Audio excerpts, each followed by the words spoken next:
El 9 de septiembre de 1988 nació en la finca La Montaña, en jurisdicción de Don Matías, departamento de Antioquia, Colombia, Miguel Ángel, segundo hijo de Agustín Builes y Ana María Gómez. Tenía 4 años Miguel Ángel cuando lo llevó su madre a la iglesia en Semana Santa. Aparecía sobre unas andas Jesús Nazareno cubierto de heridas y de sangre. Al verlo, se conmovió profundamente y preguntó a su madre: «Mamá, ¿quién lo puso así?» «Nosotros, hijo». «Nosotros no», exclamó con fuerza, mientras su madre sonreía. Desde niño ayudaba en los quehaceres de la casa.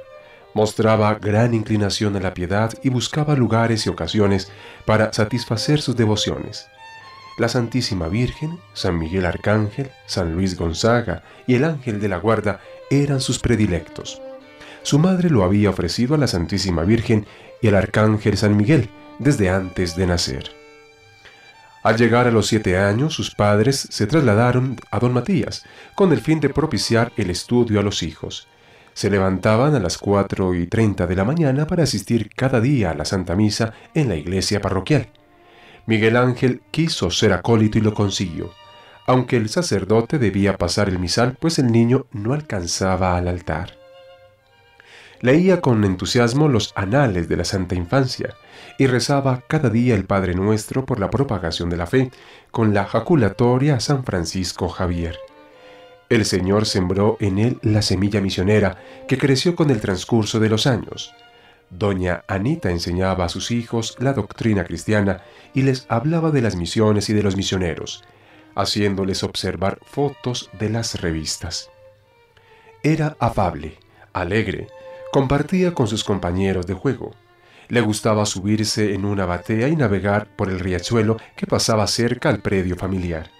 Quizás se ensayaba para las largas correrías que tendría que hacer más tarde como sacerdote y como obispo en sus viajes apostólicos. Y cuando atravesara, sin más embarcación que un grueso tronco de árbol.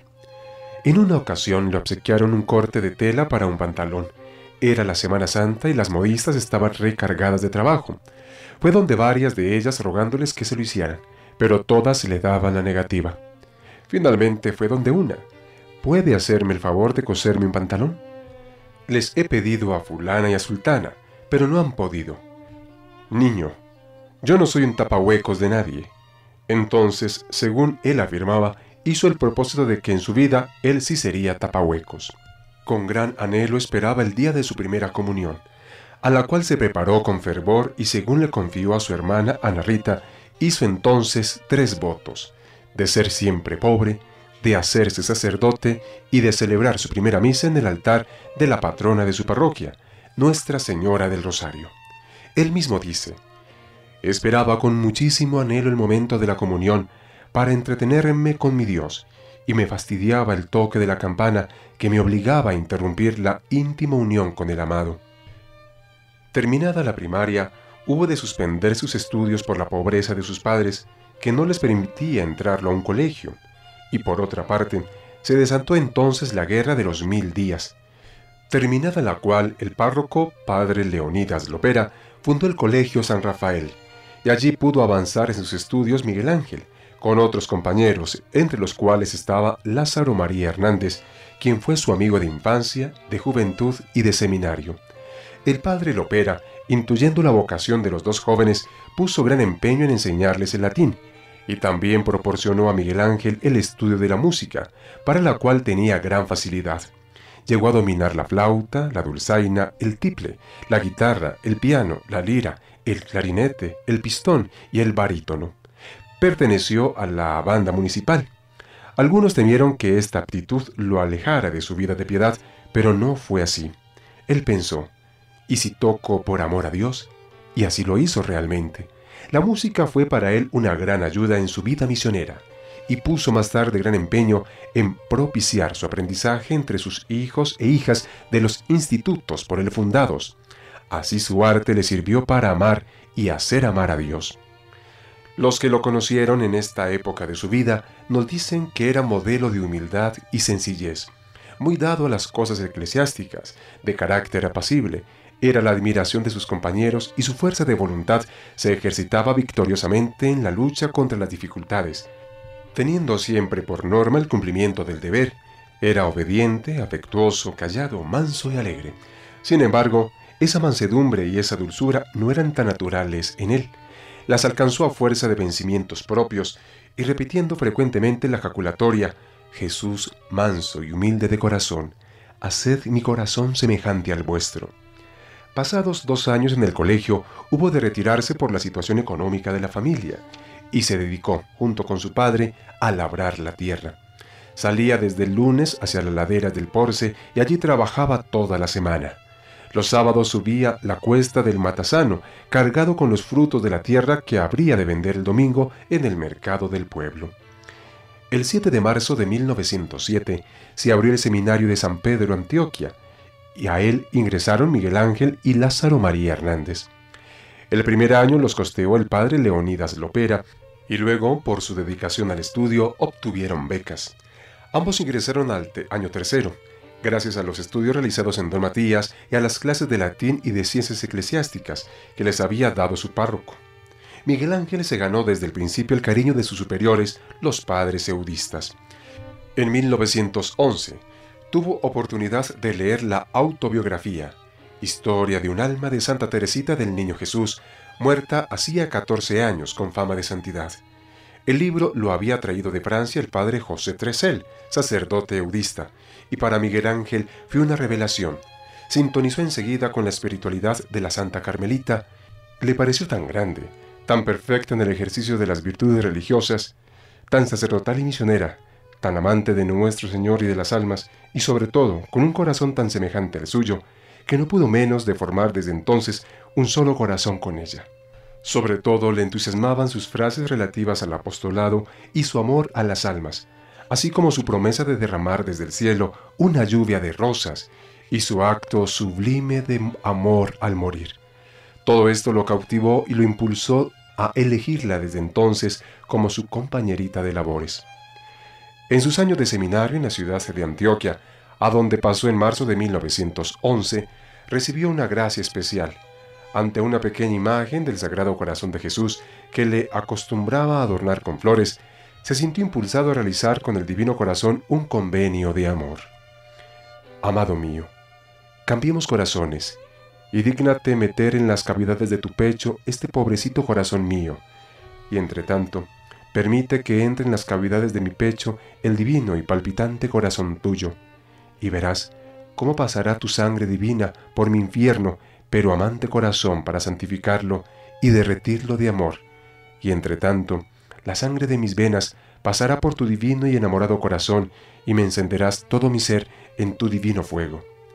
Pensaba que con este convenio salía siempre ganando, y lo repetía varias veces al día.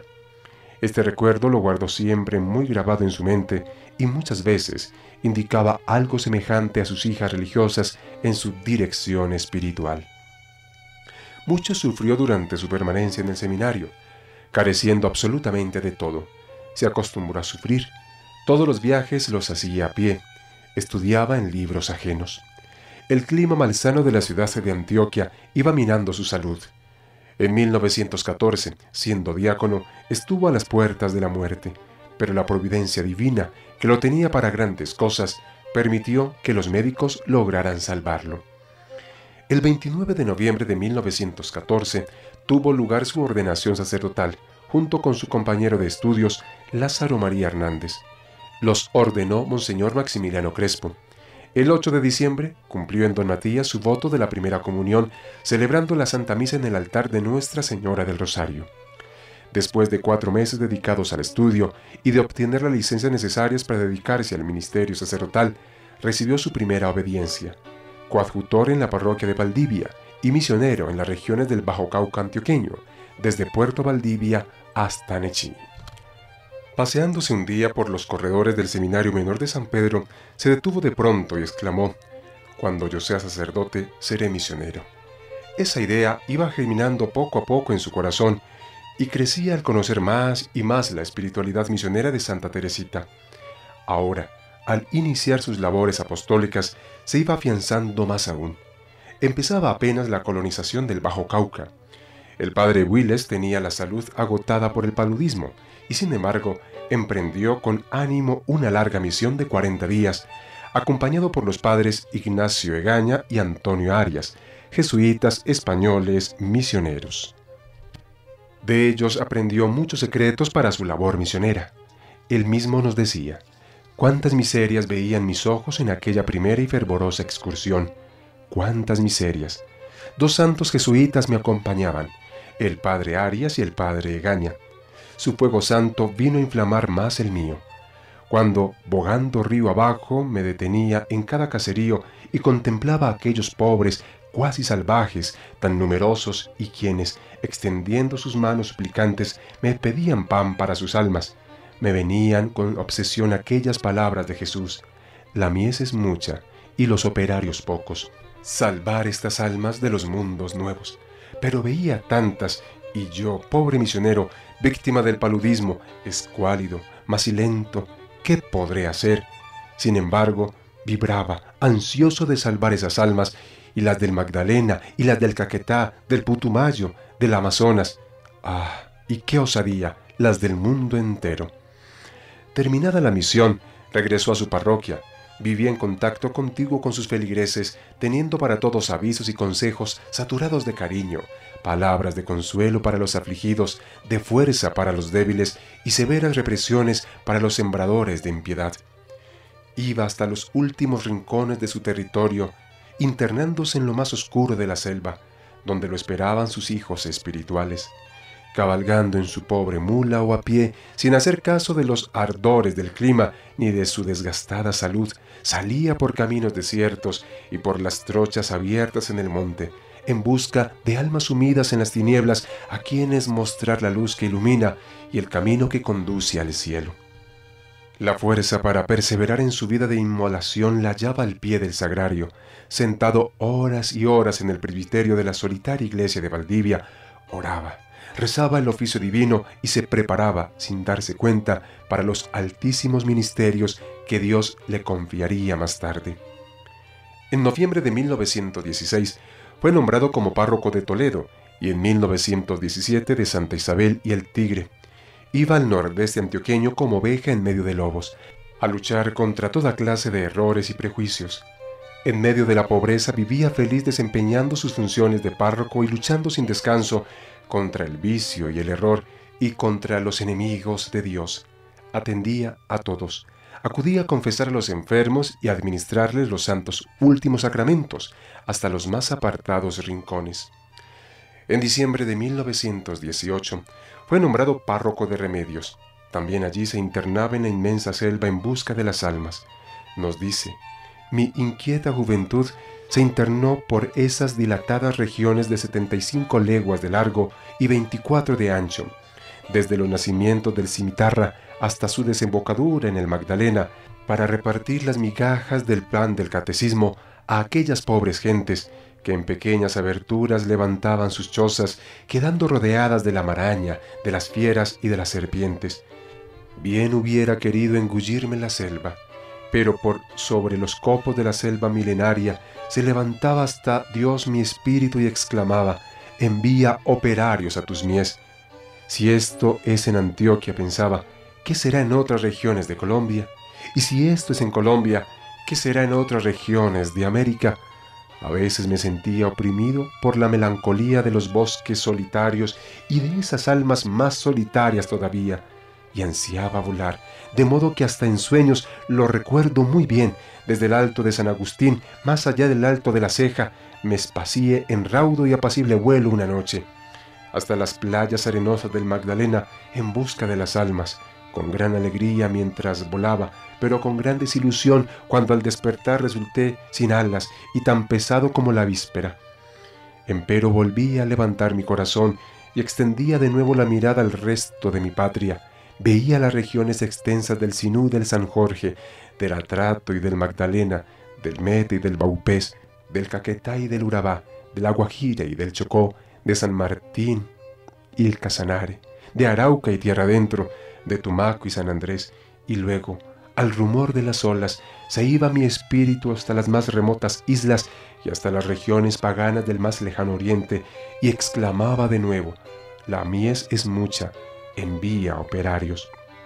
Era que veía 1.000 millones de fieles, y entre los católicos tantos miles y aún millones, que en sí ser paganos viven como tales, porque aunque estén bautizados, su vida es de puro paganismo, lo que había observado en los años de mi labor sacerdotal. Como entre vagas penumbras, columbraba entonces una fábrica de obreros evangélicos que un día el Señor nos daría. El grito de Jesús moribundo, tengo sed, no le daba reposo ni aún en el sueño.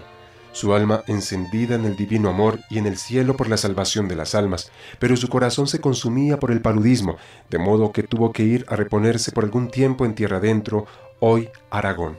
Regresó luego a Remedios, donde continuó con empeño su labor apostólica, dirección de las asociaciones católicas, velando por la santificación de cada uno de sus miembros. Fundó un orfanato para las niñas de la parroquia y de las regiones vecinas. Reconstruyó el templo parroquial que amenazaba ruinas. Reconociendo la eficacia de la empresa en la cristianización de la sociedad, fundó un periódico católico que tituló La Espada, destinado a combatir el error y a llevar la luz de la verdad a los espíritus. Muchas veces, en los años que permaneció en Remedios, vio en peligro su vida, amenazada por los enemigos de la Iglesia, en el momento en que, como buen pastor, salía en defensa de sus ovejas, cuya vida espiritual peligraba, y muchas otras, con la elocuencia de su palabra, alimentada por la oración continua, dejó vencidos a los enemigos de Cristo que se afanaban por propagar el error. El 19 de enero de 1924, recibió un telegrama del señor nuncio en el cual le comunicaba que había sido nombrado por el Santo Padre obispo de Santa Rosa de Osos. Tenía entonces 35 años. Con temor, humildad y espíritu de fe, aceptó esta designación y fue consagrado el 3 de agosto en la Basílica Menor de Bogotá por el señor nuncio de su santidad en Colombia, Monseñor Roberto Vicentini, en presencia de 18 prelados colombianos, multitud de sacerdotes, del señor presidente de la República, general Pedro Nel Ospina, y de una gran multitud que llenaba la basílica. El día 22 de octubre de 1924 tomó posesión de la diócesis, de la cual había salido Monseñor Maximiliano Crespo, su primer obispo, trasladado a Popayán. En el acto solemne de la toma de posesión, se dirigió al pueblo con sentidas frases en las cuales se presentaba como su padre, maestro y pastor, dirigiéndose a ellos como a hijos, discípulos y ovejas muy amadas de su corazón, por quienes estaba dispuesto a dar la vida. Posesionado de su diócesis, empezó a trabajar sin descanso por el bien espiritual de sus hijos diseminados en el extenso territorio confiado a sus cuidados. Empezaron entonces sus largas visitas pastorales, en las que se internaba hasta los más escondidos caseríos, sin otro fin que el de proporcionar a sus feligreses el alimento espiritual. Los últimos rincones y aldeas de su diócesis lo vieron llegar, después de varios días de cabalgar por estrechos senderos o navegar en embarcaciones rudimentarias y sin reposo alguno, empezar inmediatamente la visita, predicación hasta de 5 y 6 sermones en un día, en los que tenía por lema predicar, aunque fuera a una sola persona, porque decía: mi divino maestro predicaba a Nicodemo solo, y si una sola persona salvamos, con ella glorificamos a Dios. Confesaba hasta altas horas de la noche, enseñaba el catecismo a los niños y adultos, confirmaba, administraba el sacramento del matrimonio y organizaba procesiones con el fin de atraer a las personas a oír la palabra divina. Se alegraba cuando en la parroquia visitada veía la obra de la gracia y lloraba sobre los pueblos endurecidos. En estas primeras visitas se avivó más aún el celo misionero que en él se había despertado en los 10 años de labor sacerdotal. Como obispo comprendía aún mejor la verdad de aquellas palabras: la mies es mucha y los operarios pocos. Rogad pues al dueño de la mies que envíe operarios a su mies. Oraba sin cesar en espera del día en que pudiera haber multitud de obreros evangélicos trabajando en la viña de las almas. En el primer Congreso Misionero de Colombia, celebrado en Bogotá precisamente en los días en que fue consagrado como obispo, se habló sobre la conveniencia de abrir en Colombia un seminario de misiones. El padre Maturín Gaano, provincial de los eudistas, dijo a Monseñor Builes: a usted le toca acometer la obra. Antioquia es la tierra de las vocaciones y usted está muy joven y es muy misionero. tomó estas palabras como la manifestación de la voluntad de Dios. La oración, el sacrificio, las consultas pertinentes, la búsqueda del personal que dirigiría la obra, así como de las posibles vocaciones y la consecución de una casa, Fonda de los Arrieros, a la entrada de Yarumal, constituyeron la preparación inmediata del joven y aguerrido obispo para emprender la meritoria obra del Seminario de Misiones Extranjeras de Yarumal, cuya apertura tuvo lugar el 3 de julio de 1927 en la más absoluta pobreza. 2 años después, el 11 de abril de 1929, convencido de la importancia de la presencia y de la acción de la mujer en la obra misionera de la Iglesia, dio origen a la Congregación de Hermanas Misioneras de Santa Teresita. Al expresarle su razón de ser en la Iglesia les dijo, entre otras cosas de muchísimo interés, dar a Jesús almas, de ahí vuestra vocación, que tengáis compasión de la muchedumbre que se pierde y le ayudéis a salvarla. Mas para el celoso obispo no era suficiente dar a la Iglesia misioneros y misioneras que se dedicaran al anuncio del Evangelio, sino también personas que con la oración y el sacrificio imploraran a Dios la santidad para los evangelizadores y la fecundidad de su apostolado.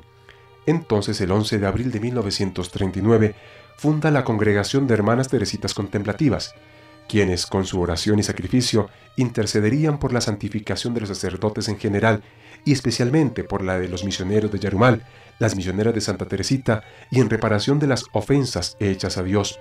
Les encomendó además la educación cristiana de la juventud femenina.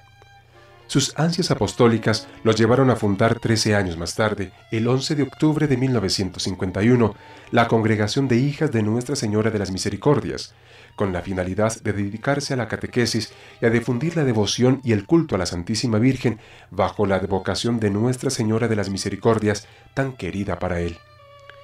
La creación y el sostenimiento de sus fundaciones, como de las demás obras, solo le fueron posibles por su fe inquebrantable en Dios y por su confianza sin límites en la divina providencia, virtudes que manifestó en su oración continua y en la solicitud que de ella hacía a personas piadosas, en especial los miles de rosarios que al comienzo de cada año pedía a las comunidades religiosas de Colombia y que él presentaba a la Reina del Cielo como homenaje de amor filial y de confianza en su maternal protección.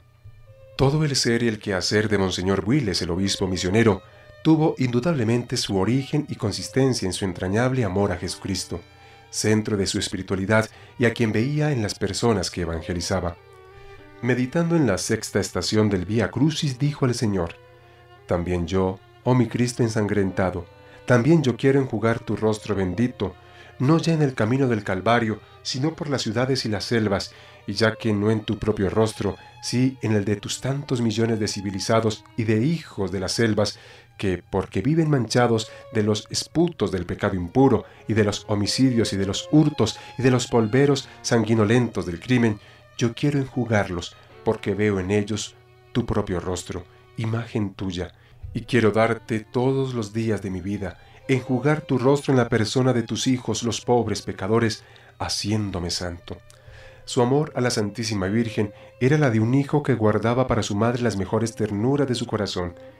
En las siguientes palabras manifiesta cómo asocia su vocación misionera con el misterio de la visitación. Un rato más tarde, y me voy con la Santísima Virgen, siguiendo sus pisadas de divina misionera y poniendo mis pies en las huellas de mi queridísima madre. Tú lo sabes, madre mía, desde cuándo consideré este misterio y me empujó el ideal misionero.